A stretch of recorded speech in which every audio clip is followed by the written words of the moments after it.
Euh, alors, ce que je vais vous présenter aujourd'hui, c'est Screen to Screen. C'est un projet que j'ai développé sur plusieurs années et c'est une sorte d'application, c'est un programme. En gros, alors c'est un programme voilà, qui me permet d'abord de dessiner. C'est un logiciel de dessin à la base.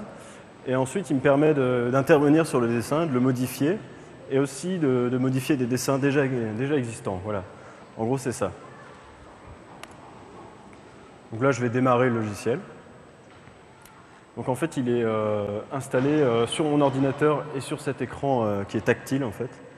Et il est multitouch, donc c'est-à-dire que je peux tout à fait modifier 2 points en même temps sur l'écran. Il est voilà, un peu comme l'écran d'un iPad ou d'un iPhone.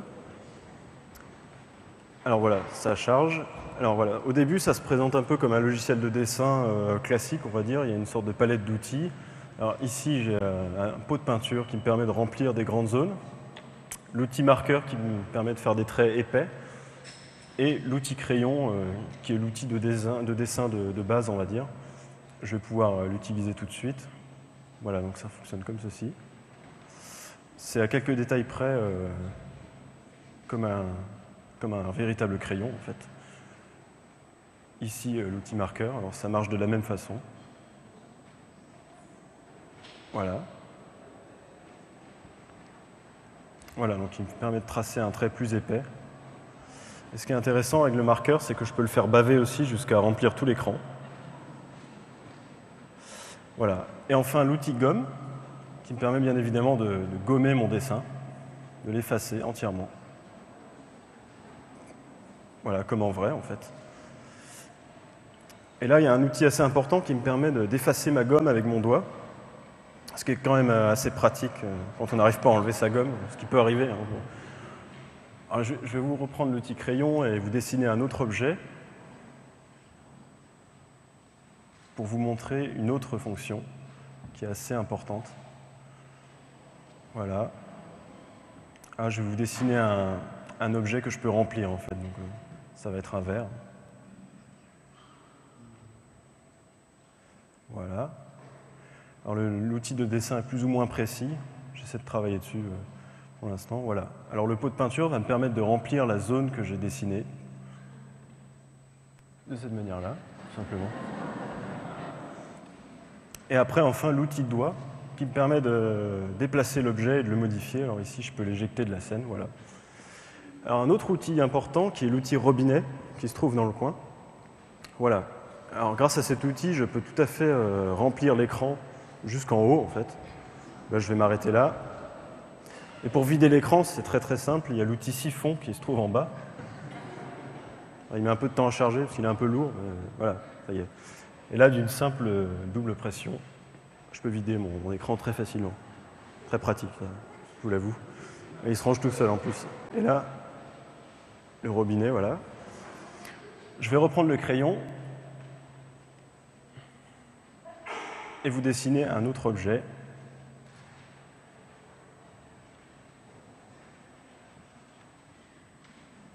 Vous dessinez une banane. Alors, il y a un léger retard par rapport à mon doigt, ce qui est normal. Là, l'outil doigt va me permettre d'intervenir sur l'objet, comme pour le verre, sauf que là, je peux tout à fait faire autre chose. Voilà, ça me donne des possibilités assez grandes. Voilà. Alors maintenant, il y a une autre fonction ici qui me permet d'ouvrir un dessin déjà existant. Un dessin que j'ai déjà fait avant. Donc j'accède à une sorte de banque de dessins. Là, c'est le dessin d'une ville qui est en train de charger. Il y a toujours un petit temps de chargement en fait pour les dessins déjà réalisés. Donc voilà. Et ici, ce qu'il faut savoir, c'est que tout a été calculé par le logiciel. C'est-à-dire tout ce qui se trouve dans les immeubles, les infrastructures, tout est calculé. On va voir que ça s'anime un peu d'ailleurs. Et là, je peux aussi le modifier comme je désire. Voilà, je peux prendre un immeuble, un peu comme un architecte qui se serait trompé de place et qui voudrait le mettre ailleurs. Voilà, je peux le mettre comme ça, un peu là où je veux. Je peux zoomer de cette manière-là. Voilà.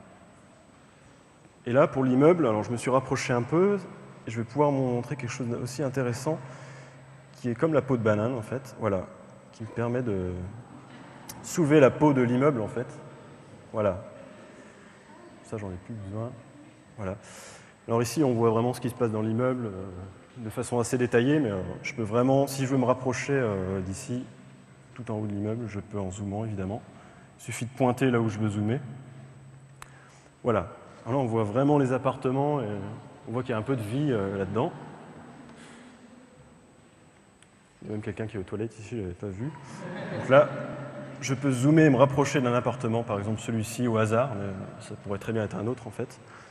Et là, ce qui est intéressant, c'est que je peux déplacer, modifier des objets de plus en plus petits, vu que je me suis rapproché. Je pense par exemple à ce cadre-là que je peux tout à fait déplacer. Voilà, je vais le mettre par terre. Et je peux aussi déplacer une cloison à 2 mains, comme ça. Voilà. Ouais, je voulais pas... pardon. Je suis désolé. Ouais, ça arrive hein, quand on manipule un peu violemment. Voilà, alors là, je vais me rapprocher un peu de cette personne-là. Je suis carrément dans son appartement, alors ça devient vraiment intéressant parce que je peux lui piquer sa télécommande.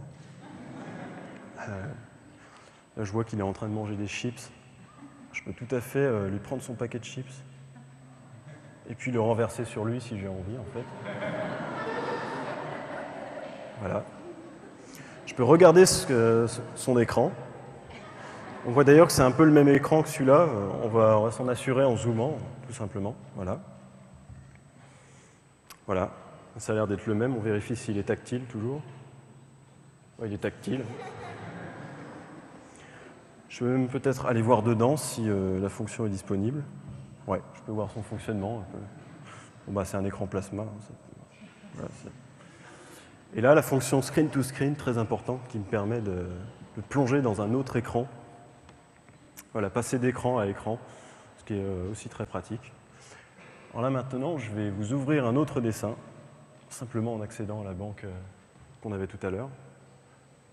Et je vais vous ouvrir le musée des Beaux-Arts de Nantes, pardon. Voilà, c'est un peu long à charger, du coup, je peux l'aider un petit peu, c'est assez pratique. Voilà. Je suis un peu pressé là pour vous le montrer, donc je peux le faire. Voilà, on accède à une vue du musée des Beaux-Arts, une vue aérienne, on va dire, voilà. Il faut savoir que la vue est en temps réel. Là, on fonctionne en temps réel. Donc, ce qui se passe en ce moment au musée sera là, normalement, si tout fonctionne. Voilà, je peux incliner la vue, l'ajuster comme je veux. Voilà, si j'ai envie de déplacer le bout du toit, je peux le faire facilement. Je peux même, par exemple, ouvrir le patio comme une boîte. Et là, j'ai pas un très bon angle de vue, donc du coup, avec 3 doigts, je vais pouvoir passer à une vue en 3 dimensions. Voilà. Là, je vais arriver face au musée, ce qui va être beaucoup plus intéressant. Voilà. Alors là, pareil, je peux tout à fait naviguer comme je veux. Voilà. Là, je vais faire appel à ma palette d'outils qui était cachée. Voilà. Alors là, je peux prendre n'importe quel outil. On va reprendre le pot de peinture et pouvoir s'amuser avec le musée. Je peux vous montrer la fonction du pot de peinture qui est ici très bien démontrée. Voilà. Je remplis le patio d'encre. Bon, c'est un peu sauvage, hein, mais c'est pour vous montrer. Je reprends l'outil doigt pour modifier un peu tout ça, tout le musée. Je range la petite palette voilà, qui va rentrer toute seule. Et là, je peux aussi soulever des zones, découvrir ce qu'il y a en dessous. Par exemple, si je veux soulever une petite partie du musée, voilà, je peux le faire. Il n'y a pas grand monde, là, j'ai l'impression que tout le monde est ici. Voilà. Et ce qui va être intéressant, c'est qu'on va venir directement ici, là où nous sommes, dans cette salle-ci. Je vais simplement soulever le toit. Voilà. On peut voir la verrière qui est juste là. Je vais maintenant descendre la façade avant, comme ceci. Voilà. Et on voit qu'il y a du monde et qu'il y a un peu de vie, donc on va s'approcher un peu de plus près pour voir si c'est vraiment au point. Il y a un peu de retard sur le zoom. Alors voilà, ici, je peux aussi modifier très bien ce qui se trouve là. Par exemple, le tableau de Paul Buffet, si je me souviens bien, je peux tout à fait le déplacer.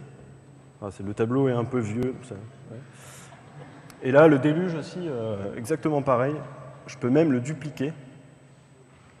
Si je l'aime bien, je peux même le copier plusieurs fois, ce qui est assez pratique quand même. Puis si j'en ai un peu marre de ce tableau, je peux le supprimer comme ceci, voilà. Voilà, et du coup on n'a pas un très bon angle quand même, j'aimerais bien être de face, donc du coup je vais faire appel à un outil que je viens de développer qui est une sorte de boussole en fait qui va me permettre de donner un angle de vue. Donc là je choisis un angle à 90 degrés et ensuite un point de vue qui va être ici par exemple. Donc on va se caler comme ça et on va être vraiment devant moi. Voilà, donc je me retrouve un peu face à moi-même, on voit même quelques personnes qui sont là. Je peux tout à fait me déplacer moi-même. Voilà, je suis un peu lourd, ouais, voilà. Bon, je vais me remettre à ma place parce que ça risque de poser des problèmes sinon. Alors je peux zoomer sur mon écran, voir un peu ce qui se passe, voir si c'est vraiment le même écran. Voilà. On peut voir si le temps réel marche bien avec quelques gestes. Ouais, ça marche assez bien. Il y a un petit temps de décalage, mais ça va. Je trouve que c'est plutôt pas mal. Alors je peux encore zoomer dans l'écran. Voilà, encore une fois. Je peux encore actionner un screen to screen pour replonger dans mon écran. Et voilà, alors là, on est dans mon écran, de mon écran, de mon écran. Je ne sais plus combien de fois on est passé, mais je vais arrêter là parce que ça va tout faire planter sinon. Donc je préfère pas continuer plus loin et de compromettre le projet. Donc voilà, je suis obligé d'arrêter là. D'une simple pression ici, je peux arrêter le programme de cette manière-là. Donc là, le programme va s'éteindre tout seul. Et voilà, on va revenir à la vraie vie, quoi.